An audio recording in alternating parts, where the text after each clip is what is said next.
All right, sports fans, how's everybody out there doing? William Martin coming at you one more time here on YouTube with another edition of the 300 Pounds of Sports Knowledge Podcast. The first Saturday of the month of November is in the books, and things just somewhat opened up in the race to make the college football playoff. Yesterday, we saw Penn State, Texas A&M, Iowa State, Clemson, Kansas State, and Pitt all lose.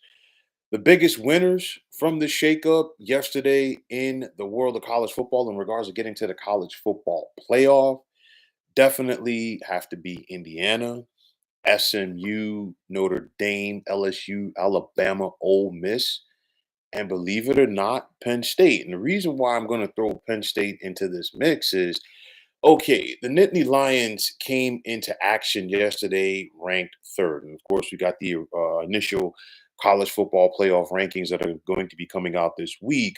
But if you're Penn State, you lost at home by a touchdown to Ohio State. First loss of the season. Ohio State has one loss. And of course, that's going to hinder Penn State's chances as far as winning the Big Ten. But all of those teams behind Penn State lost, so they are going to drop. And in some cases, some of the teams that I mentioned who lost yesterday lost at home to unranked teams, or lost to unranked teams altogether. In the case of Indiana, this gives them an opportunity to move up. I think SMU is definitely going to move up because now they are just one of two remaining undefeated teams within the Atlantic Coast Conference.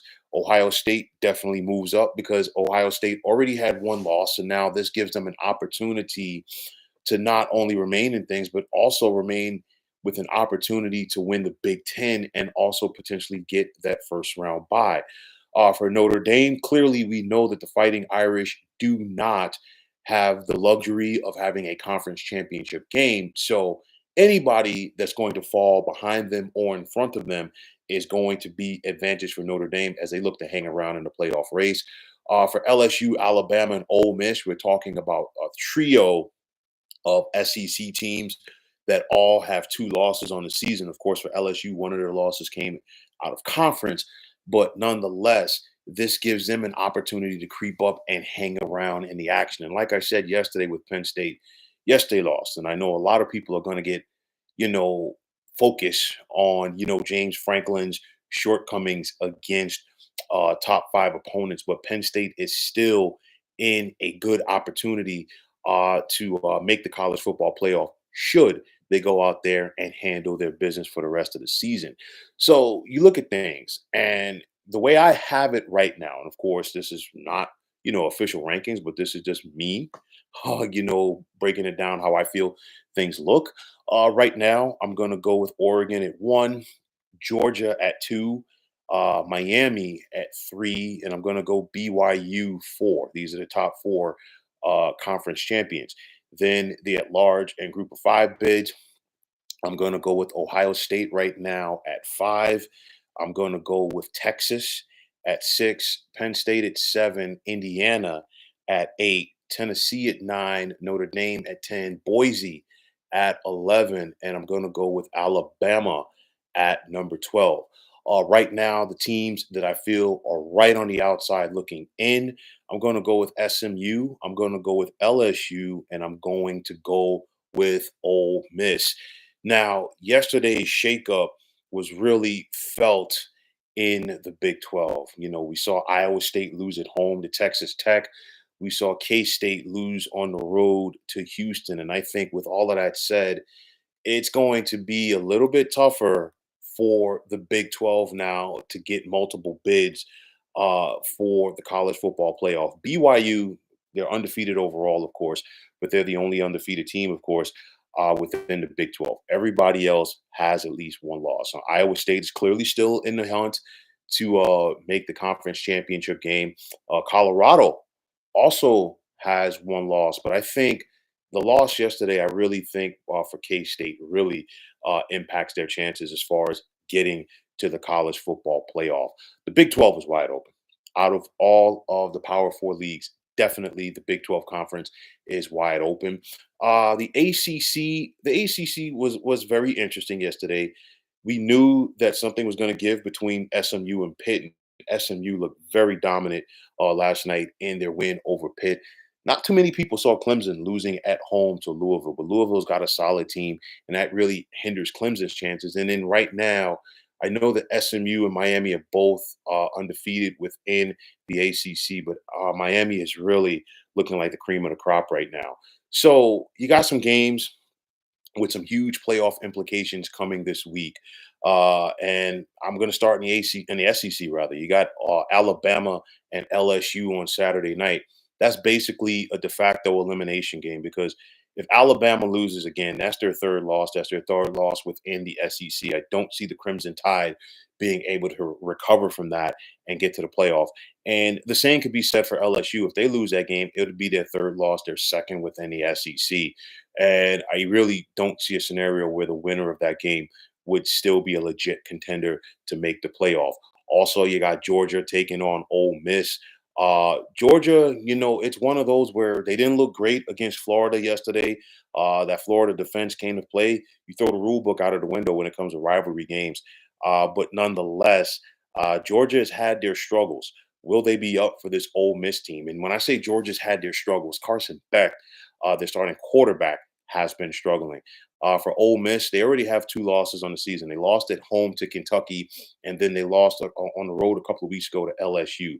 Not a lot of wiggle room for Lane Kiffin's bunch. Georgia does have the one loss on their resume, of course, going to Tuscaloosa a couple of weeks ago and losing to Alabama. And then finally, BYU and Utah, the Holy War.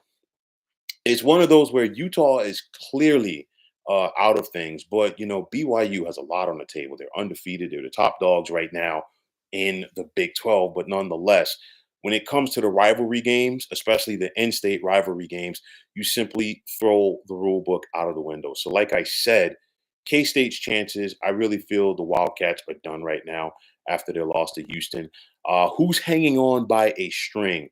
Clemson, I'm going to put them in that mix. Clemson, yes, they have two losses. One was to Georgia, and then, of course, one last night to Louisville. But they're still in the mix to try to get to the ACC championship game. And because of that, being one of the top five ranked conference champions will get you to the college football playoff. Iowa State is in that mix as they suffered defeat last night for the first time this season. Texas A&M, their chances took a big blow by losing to unranked South Carolina. But it was A&M's first loss within the SEC. A&M was the last undefeated team within the SEC, so they still have an opportunity to get to Atlanta for the conference championship game and possibly win it and get that automatic bid.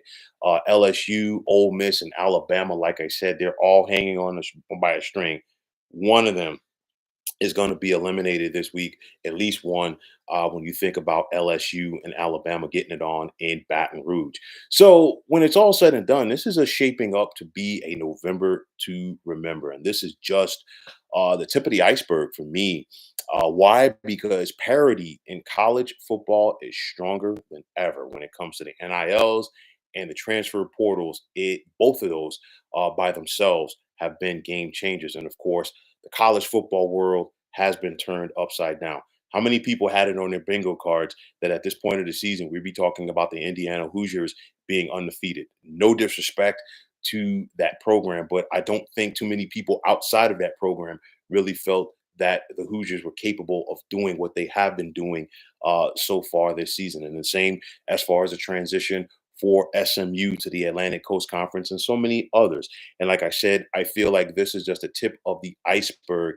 And I do believe any and everything could happen over the next couple of weeks, especially when it comes to the rivalry games. Because listen, you throw the rule book out of the window. I mean, Florida gave, and this is no disrespect to Florida, but Florida gave Georgia a run for their money yesterday. Obviously, things changed when DJ Lagway, their starting quarterback, was injured. But again, like I said, when it comes to the rivalry games, you throw the rule book out of the window, and I think there is more to come for this month.